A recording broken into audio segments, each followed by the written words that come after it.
किसी सज्जन ने या किसी सज्जनी ने पूछा था कि sir which book should I prefer for SSC specially. ये क्वेश्चन काफ़ी बार बैंकिंग के लिए पूछे जाते हैं स्टूडेंट्स के द्वारा, सर बैंकिंग के लिए। तो मैंने बताया था कि वैसे तो खैर आप सबने पढ़ लिया होगा कि बैंकिंग या एसएससी में आप किसी बुक को प्रेफरेंस दें, बजाय इसके आप अपनी स्ट्रैटेजी को और अपनी कंटिन्यूटी को प्रेफरेंस दें। आप हर सब्जेक्ट के लिए एक पर्टिकुलर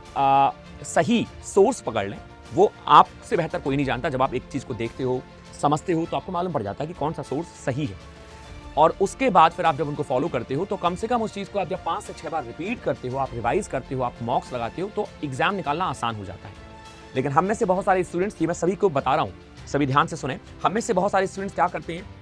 कि एक सोर्स पकड़ा, उस सोर्स को एक बार किया, हम फेडअप हो गए, हम बोर हो गए, अरे चलो यार नया लाते हैं। जबकि गलतियां हम उसमें भी कर रहे थे, जो एक्सरसाइज थी हम उनमें भी दिक्कत कर रहे थे, वो हमारे लिए नई चीजें थी, हम समझ नहीं पा रहे थे, लेकिन हम फेडअप हो जाते हैं। हाँ, या तो ये है कि जो हमने पकड़ा वो वाकई बहुत सरल था और हम इजीली कर गए, तो चलो हम अपना लेवल हार्ड करते हैं, थोड़ा डिफिकल्ट लेवल की ओर बढ़ते हैं। लेकिन हमें मालूम है कि एक जो सोर्स है, जो रिलायबल सोर्स है, उसमें बहुत सारी चीजें ऐसी थी जो मुझे नहीं आती थी, मैंने बहुत गलतियां करी और मैंने बहुत कुछ सीखा है। आप उसको रिवाइज करिए, यदि वो सोर्स बहुत रिलायबल है, बहुत अच्छा है आपका, चाहे इंग्लिश के लिए है, चाहे किसी भी सब्जेक्ट के लिए है,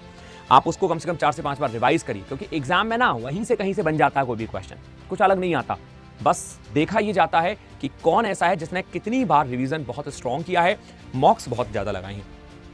आप एग्जाम निकाल जाओगे। इसी काम को जो व्यक्ति नहीं करता और बहुत देर में करता है, वो 6 से 7 साल ले लेता है। लेकिन इस ट्रिक को और इस टेक्निक को जो बहुत सीरियसली समझ जाता है, वो महीनों में एग्जाम निकाल देता है, कोई 1 साल में निकाल देता है, कोई 1.5 साल में निकाल देता है। तो आप जितनी जल्दी